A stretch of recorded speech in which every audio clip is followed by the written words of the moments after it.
Shalom Aleichem. Shalom Rav lo avethor athecha ve'en lamo michshol. We are in Hilchot Avodah Zarah v'chukot hagoyim perek shlishi.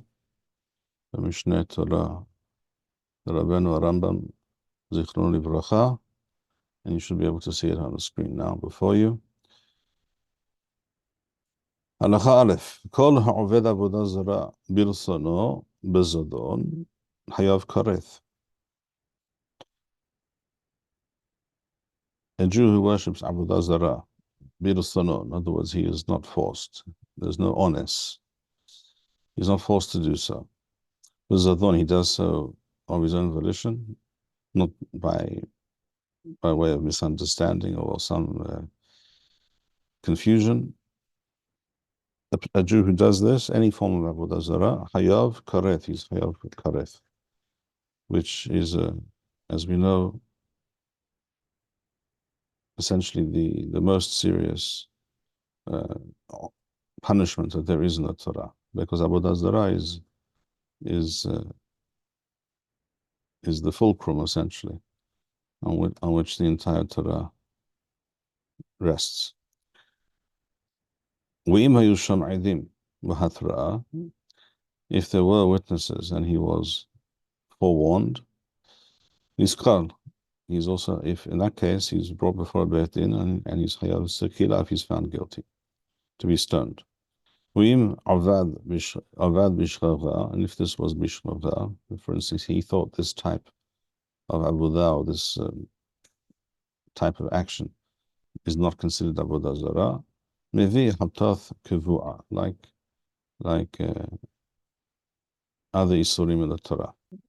Rambam discusses this matter also, touches upon this in Hilchot Yesodei Torah, Perek He, which you should now be able to see also on the screen. At the beginning of the Perek, Rambam in Perek Hamishir Yesodei Torah writes, Kol Bet Yisrael Nuthuim al Kiddush Hashem Hagadol Hazeh. Am Yisrael, all of Am Yisrael, any Jew, is required and it is expected of him to be Mekadesh Shem Shamayim, even at the price of his own life. Shneimar, when Nikdashti b'toch b'nei Yisrael, I shall be sanctified amongst the Jewish people. Umuz harim shelo lehalelo, shneimar ulo tahalu Shem Kodeshi. And Rambam brings an example or an illustration of this. He says, "B'sha'a kesad, b'sha'a she'amod goy, v'yanos et Yisrael la'avor ala hat mikol mitzvot ha'amurot v'Torah or yihalavenu." You should be able to see it now in front of you. I just marked it out. If a non-Jew, for example, who wishes for, as we shall see, for whatever reason, to force a non-Jew, a non-Jew wishes to force a Jew to transgress the Torah, any of the mitzvot in the Torah, the halacha is ya'avor wa'al yehareg. The Jew should rather transgress that particular prohibition of the Torah rather than be killed by this evil and violent individual. Shenemar b'mitzvot, it states in the Torah in this regard, asher ya'aseh otam ha'adam v'hai b'hem v'lo she'yamut b'hem. This is a drasha of the Chachamim. The Jew's life is too important to be, because a Jew, if he survives, will continue B'ezrat Hashem to live according to the Torah. He will be able to do so. And therefore, there is a price to be paid right now, which is to transgress the Torah. But that is preferable to ending the Jew's life, in which case he will certainly not be able to live according to the Torah and do Hashem will. And if a person chose not to act in this fashion, chose to die when he did not have to, in that case, the Jew is guilty of having allowed himself to be killed. When is this the case? Rambam says, "B'amed devarim amurim." This is halacha beth. B'shar mitzvot. This is true of all the mitzvot except for the following: Chus mi avodah zarah, v'chilui arayot, u'shvichut damim. Avodah zarah is what we focus at the moment. Gilu arayot, various forms of sexual sins of a sexual nature, u'shvichut damim, and killing a person who is not required, who is not guilty of something which would require him to be killed. Because killing a human being who is guilty and should be killed, that is proper and necessary and just and moral to do so, that is not shafichut damim. That is doing that which needs to be done. Aval shalosh avirot elu, these categories, these three, im yomar lo avor ala hatmehen o teharer, you must do this thing, one of these things, or you shall be killed. Yeharer va'al ya'avor, he should rather allow himself to be killed rather than transgress. So says Rambam at the beginning of the perek. However, here in Halacha, well, the continuation of the same perek, as you can see, B'chol misha ne'emar bo yeharer va'al ya'avor, with regards to a person about whom we just said that he should rather be killed rather than transgress, وَعَذَارْ وَلَا نَهَرَغ, and yet he did the opposite, he did transgress. Shall we say, for example, Avodah Zarah. He was told, you must worship this Avodah Zarah in such and such a fashion, and if not, you will be killed. He should not have done so, but he did. Rambam says, Hare za michaleret Hashem. This person is guilty of Hilul Hashem, which is a very serious matter. And it is a miswah lo ta'aseh, as we just mentioned at the beginning of this perek. Rambam said, "Muzharim shelo lahalalo, shenema v'lo tahalu Hashem kodshi." So we must be willing to lay our lives down in such a situation. But if a Jew did not do so, hareze mahalaret Hashem. V'im hayam ba'asara Yisrael, and if this was done in front of 10 Jews, hareze hilaret Hashem barabim. So that's even more serious a matter, doing so in public. And he nullified this miswah of Kiddush Hashem.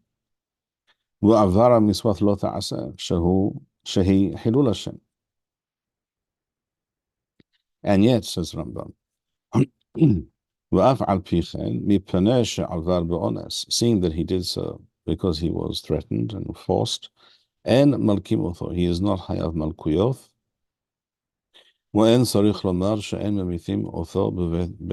and he is not certainly not executed by a Beth Din, even if it's clear this is what happened. Even if he killed another person because he was forced to do so. This is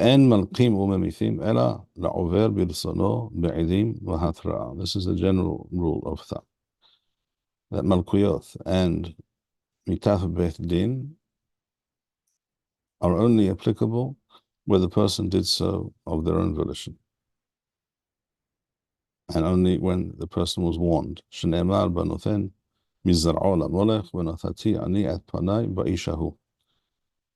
Pasuk says, I will literally set my face against him. Because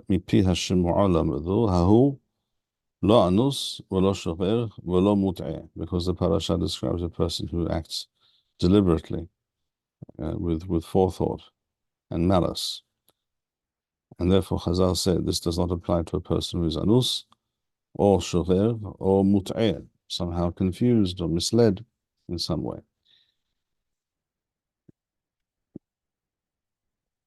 So that was to illustrate the point that Rambam makes here in Hilchot Avodah Zarah, Perek Shlishi,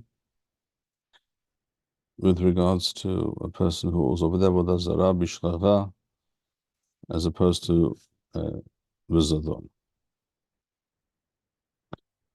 Rambam continues, Halacha birth.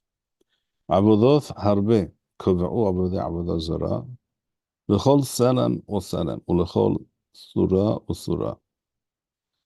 In other words, there are many rules and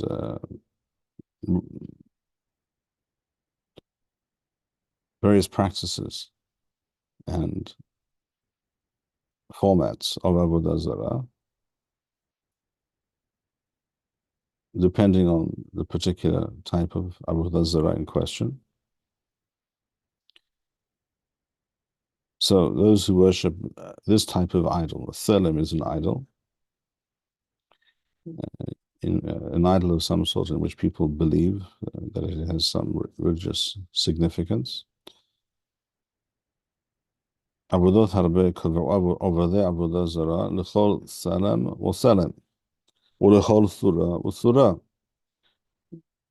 ועבודת זה אינה כעבודת זה. The various forms of Avodah Zarah have their own rules, their own regulations. כגון פעור שעבודתו שיפעור אדם עצמו לו. The Avodah Zarah known as Pa'or, which was worshipped by the Moavim, as we see explicitly in the Torah. Sha'avodato shif'or adam asmo lo. A very unusual and disgusting form of Avodah Zarah, in which a person was to defecate in front of this idol. This was one of the forms of the Avodah. Or Merkulis, which of course is mercury. Merkulis is a slight distortion of the Roman word Mercurius. Sheba Avodatho, sheyizrok lo avonim, or yisakel milefano avonim, which had to do with throwing stones at this or in front of this idol.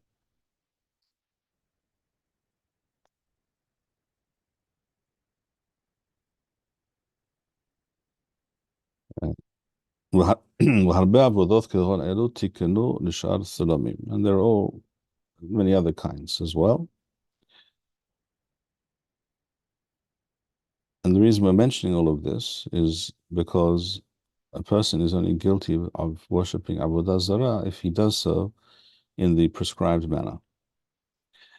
So Rambam continues here in Halakha Gimel and says, Lefichach, therefore, hapo'er asmo lemerkulis, which is, as it were, the wrong form of Avodah. He did not follow the instruction manual.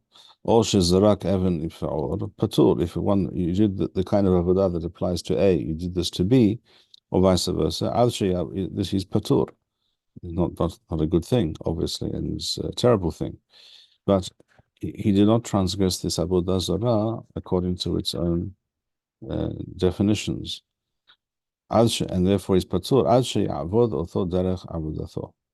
A Jew is only chayav if he worshipped this Avodah Zarah in the prescribed manner.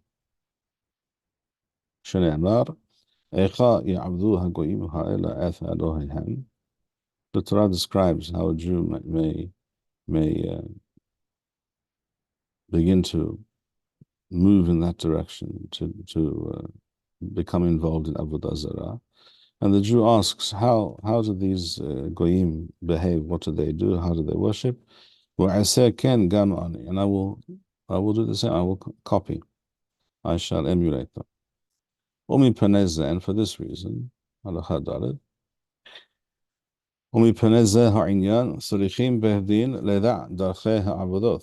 And for this reason, the Beth Din that judges such a person must be familiar with the various regulations and practices and prescribed forms of worship. Sarichim bedin neda darchei ha'avodot she'en sokarim aved avodah zarah ad sheyeda'u shezohi derech avodatha.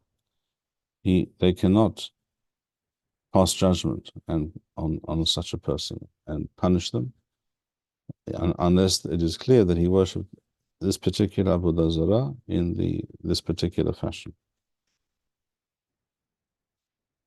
והזהרה של עבודות אלו וכיוצא בהן הוא שכתוב ולא תעבדם. In other words, it says in Aseret HaDibaroth not to make any idol, any form, any image, and not of them, and do not worship them. So these are two separate things mentioned at the beginning of the Aseret HaDibaroth.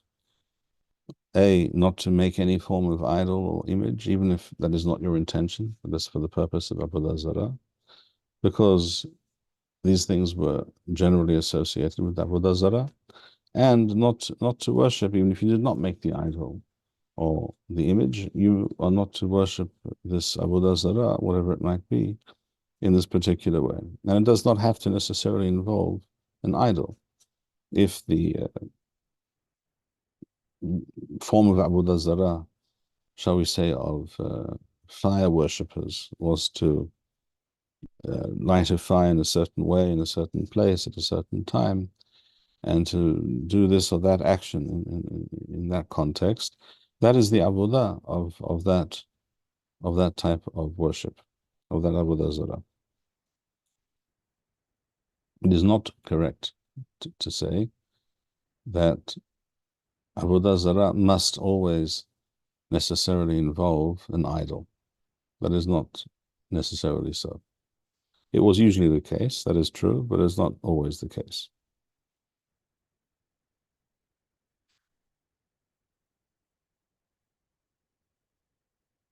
Now, what we just said, Rambam now tells us in Halacha Hey, Bama Devarim Amurim Bishar Avodoth Hus Mishtahawa Uzoveah Umqattayr Umunasech. There are four kinds of Avodah which were universal. In other words, all the various forms of Avodah Zarah involve these kinds of Avodah, these practices. That is to say, bowing down. That's Mishtahawa, prostrating oneself, to be more precise. So in such a fashion that one is lying flat on one's face. That's Mishtahawa. Uzoveah, and that is to sacrifice an animal of any living creature to any form of Avodah Zarah. That's called Zoveah. Literally, the word Zoveah means to do shechita, to slaughter. And usually that is how it was done. So a person would slaughter an animal and then bring it as a korban. Mishtahawa, Zoveah, Umqattayr, which has to do with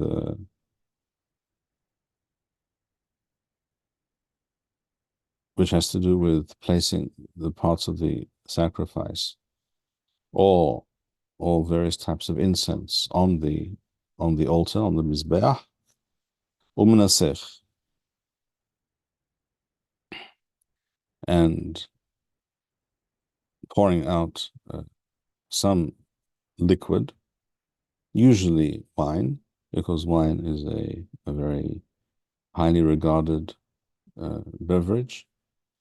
So usually it was wine, pouring out wine or some other highly regarded liquid as an act of Avodah Zarah, in order to honor or worship in some way this Avodah Zarah.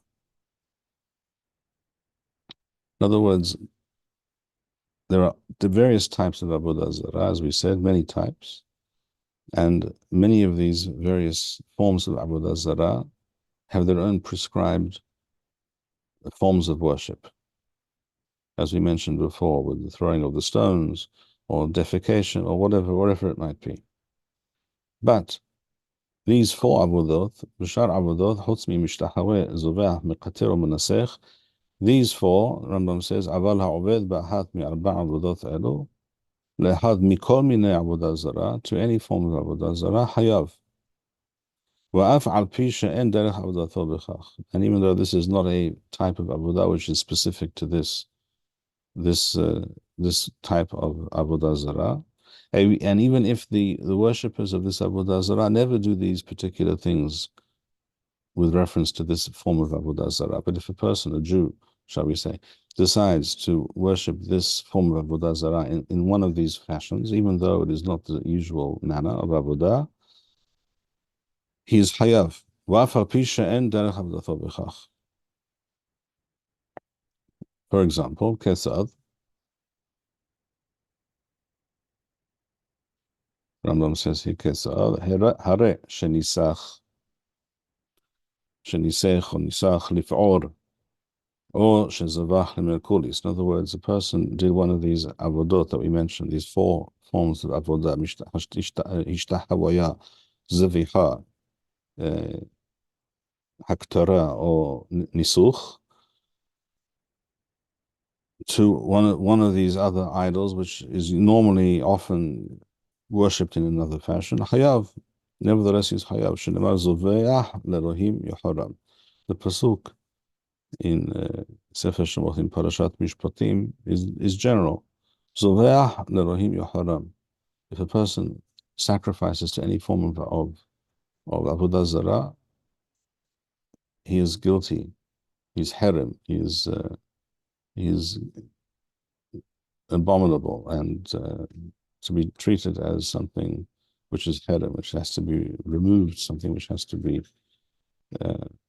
done away with. You will note that most of these forms of these four avodot I mentioned here, all of them, with the exception of zabiha, or bringing an animal sacrifice, are practiced by traditional, the more ancient and traditional forms of Christianity. There is hishtahawaya. There is a concept in Orthodox Christianity, in Catholicism, and other forms, Coptic and Armenian, etc. The various early forms of Christianity, which all of which essentially still exist. There was certainly one of the miswot, as it were, one of the prescribed forms of avodah was simply to be mishtahaweh, to bow down, prostrate oneself in front of an image of their God, of their Savior, as they call him, or an image of that individual, or just an image of the cross without any human form on it. This is one of the avodoth of that religion. Zoveah, slaughtering an animal, was actually removed from the Christian form of worship. That is true, but we all know that there is definitely the matter of haktara, which we said has to do either with placing parts of an animal sacrifice on the altar and burning it, or incense. There is the concept of incense as part of the worship of Avodah Zarah is well known in those earlier forms of Christianity. As when I say earlier, I mean as opposed to not all, but some of the most perhaps of the Protestant and Latter-day versions. So there is haktarat b'samim, there is incense, and there is nisuch. Essentially, in those forms of Christianity, the wafer or the bread is instead of the actual animal sacrifice. We won't go into the whole theology of that's behind what they call the Eucharist, but the viha is basically replaced by the wafer or the bread, and the nisuch still exists. There is the pouring out a libation of wine on what they explicitly referred to as an altar, as a mizbeach. So you see, most of these forms were retained in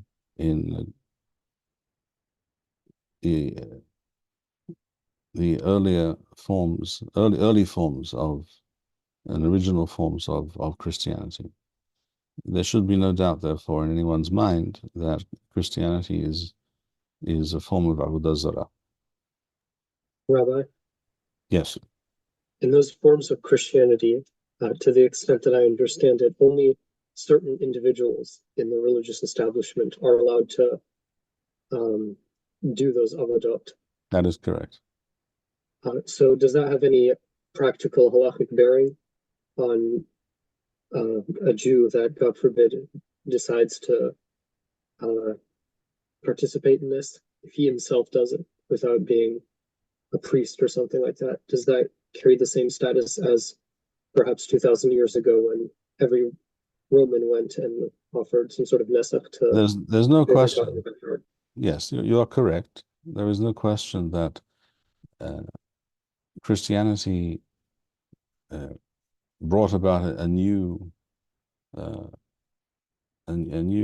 set of rules and conventions with regards to Avodah Zarah, in at least some aspects thereof. One of them was, as you say, that some of these avodoth, many of these things, can only be done by a person who is qualified to do so, a priest.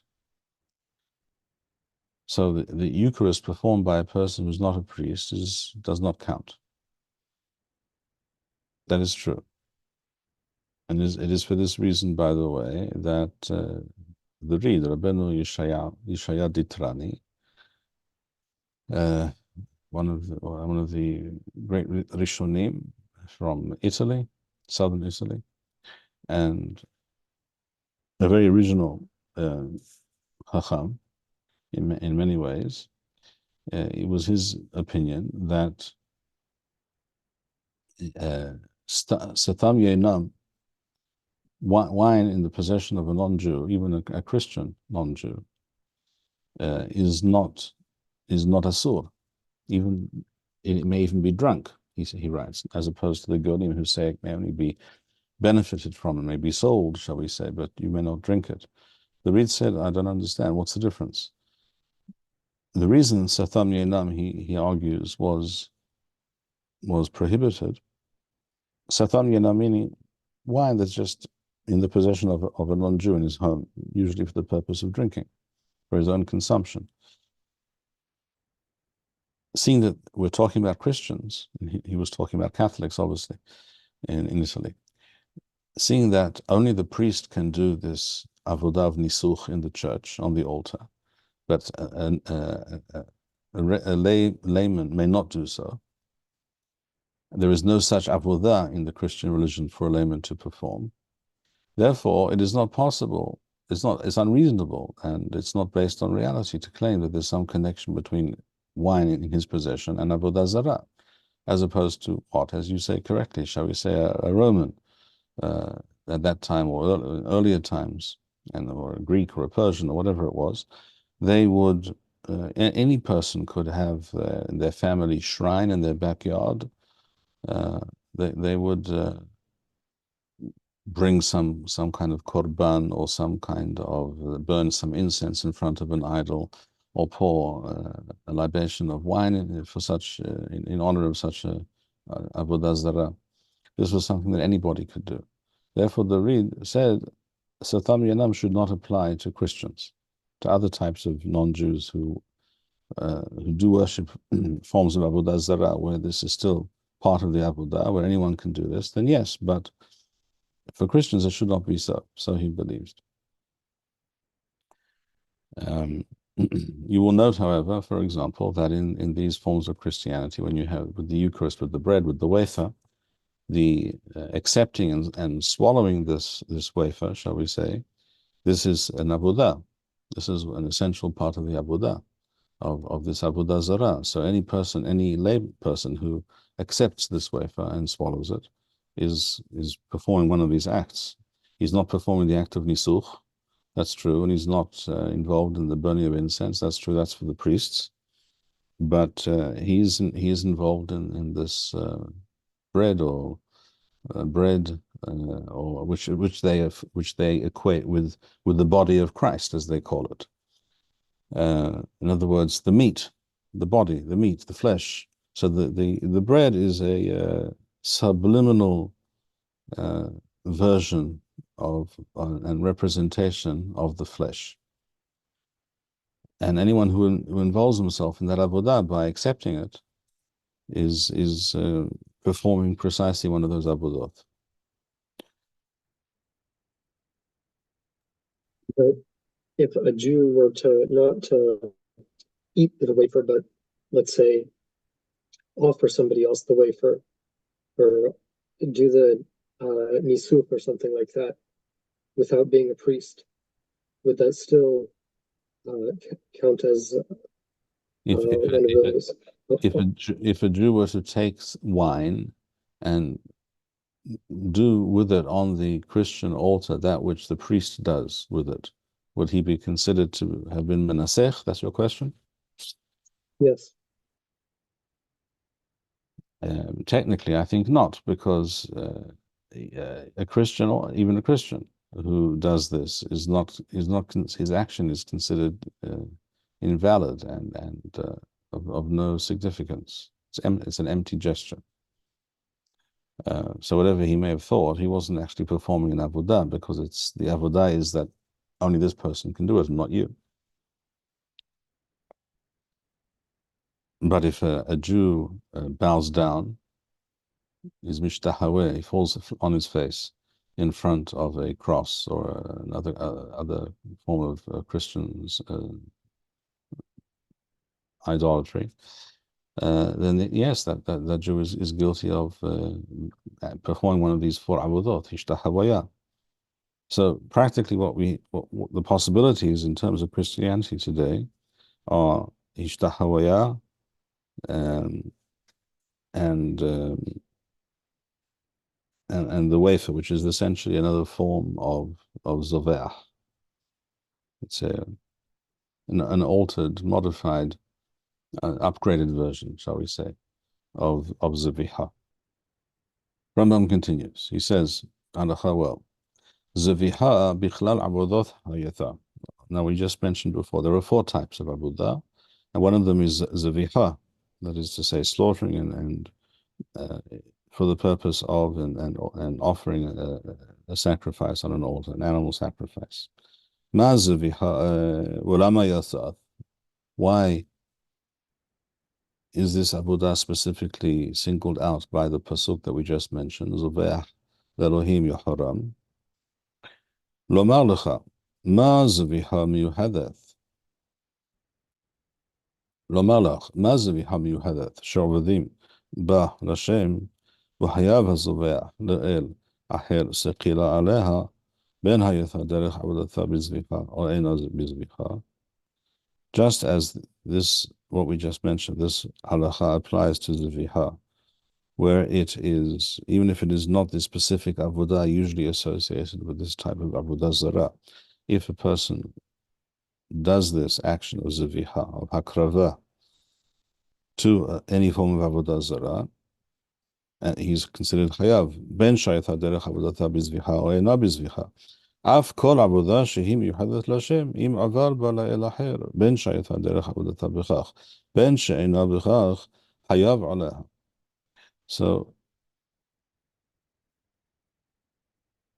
all the forms of avodah which are mentioned in the Torah in connection with Hashem, which include hishtahawaya, zaviha, haktara, and nisuch, a person who does any of these forms of avodah with reference to any type of avodah zarah, he's hayav.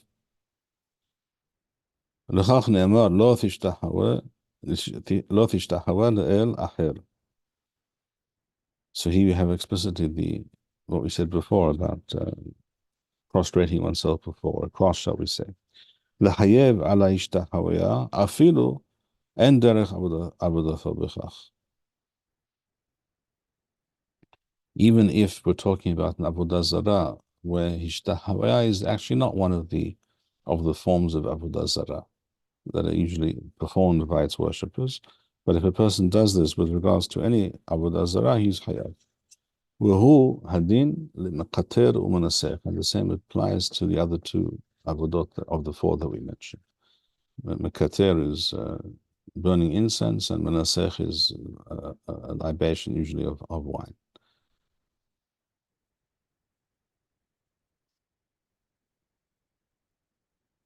Uzrek umenasech ehadhu. Zurek has to do with the pe'ula of zarikat hadam on the mizbeach, of the sprinkling of blood on the mizbeach.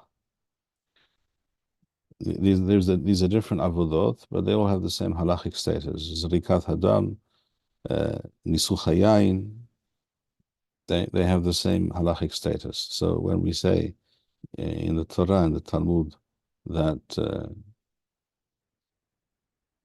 that a kohen can only do certain things, this applies to these various avodot,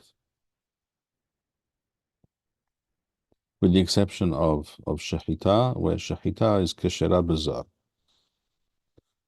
Any Jew can perform the action of the shahita, of the beginning of the zaviha, because zaviha is not just the shahita; it's the then bringing the dam, the zrika ala mizbeach, the sprinkling of the blood, and or placing of the evarim, parts of the korban, on the mizbeach.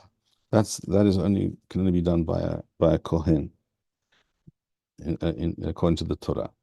But shahita itself, the act of shahita, may be done by a non-kohen, by any Jew, and that is why when it comes to korban pesach, for example, that was usually the case. It was done by some members, or one of the members of the havurah of the group that was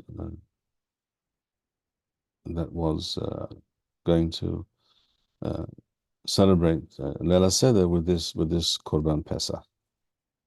So now the next halacha. Safat la su'a or shenisach la avit shel meme raglaim. Even though these were not normally the way things were done with this particular type of avodah zarah, but it was done in a manner in which it was usually done.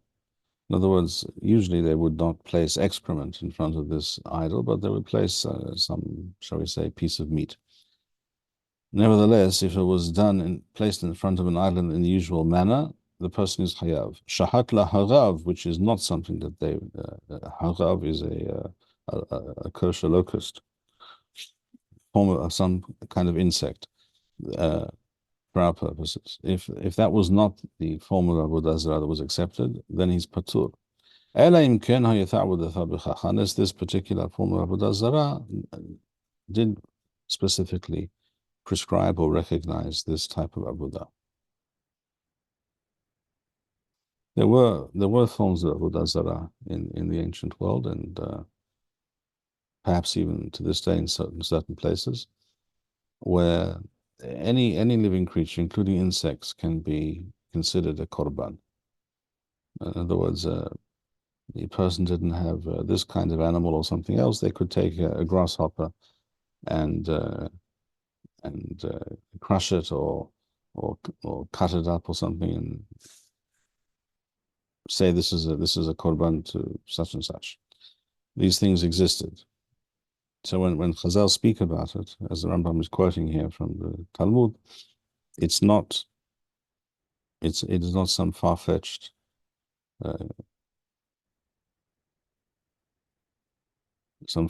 reality that in practice did not happen. These things existed in the real world. If a person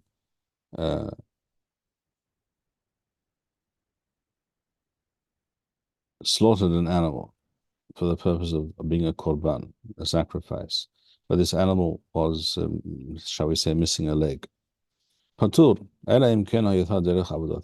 because that is not normally the way things were done. A person did not, Gentiles also did not bring that kind of an animal in that state as a korban, and therefore it was not considered, as it were, a valid korban, unless there happens to be the particular form of korban that they perform. And therefore, because of these different concepts that we've mentioned, therefore, with reference to various types of Avodah Zarah that existed, and here we're beginning to refer to things that were more common in the Greco-Roman world. Avodah Zarah she'ovadim otha b'maktel, where the Avodah is taking some kind of staff or stick or rod, shavar or shiber makel b'faneha, and breaking that rod stick in front of it, hayav v'ne'aseret. In other words, and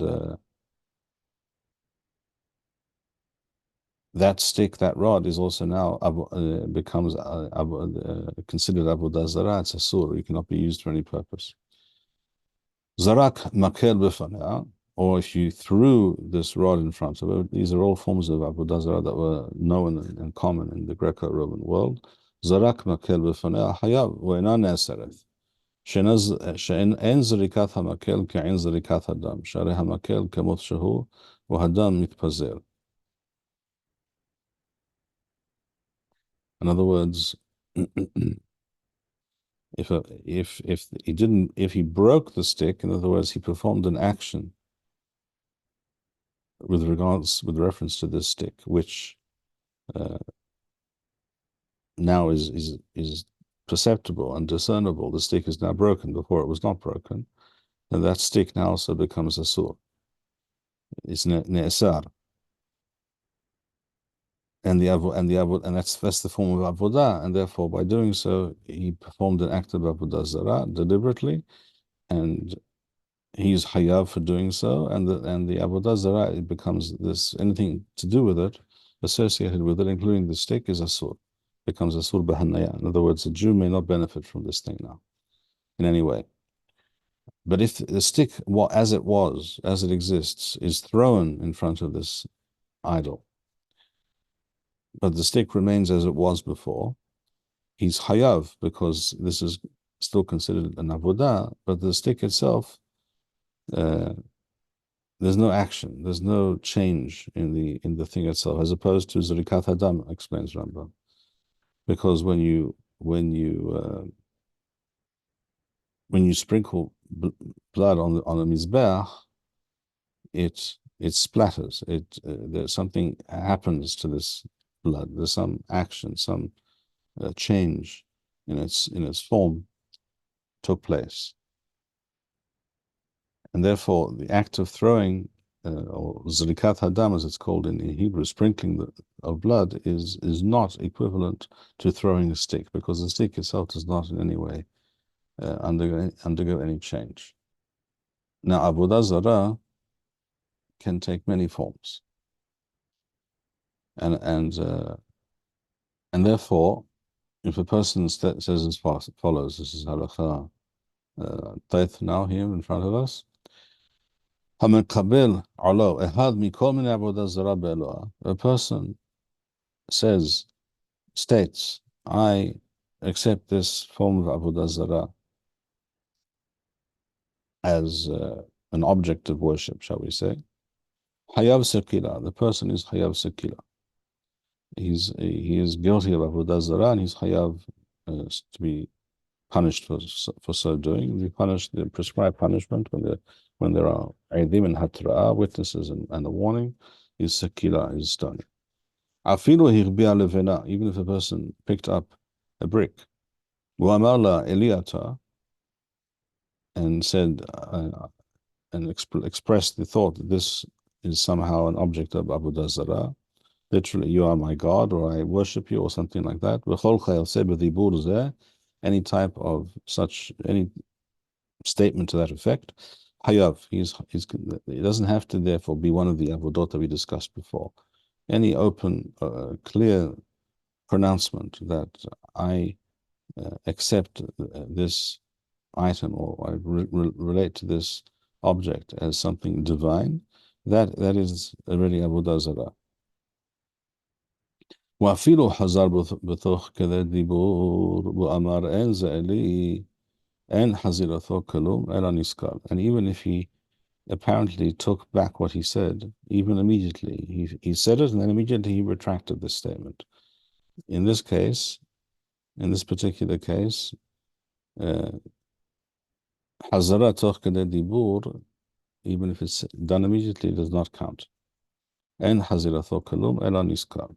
And nevertheless, he's considered chayav to have worshipped Avodah Zarah. We shall stop here for today. היו ברוכים, חג שמח, שנשמע בשורות טובות, ישועות ונחמות, יזכו ויאמץ לבבכם. כל המייחלים לאדוני. שלום וניצחון. Thank you, Rabbi Bar-Hayim. We would like to encourage our viewers to share these videos with friends and send in your responses. We would also like to suggest the following opportunity to our viewers. If you identify with Rabbi Bar-Hayim's message and would like to sponsor or dedicate a video interview with the rabbi in honor or memory of a loved one, if you would like to obtain Birkon Nusach Eretz Yisrael or invite the rabbi for a speaking engagement, please email us at office@machonshilo.org.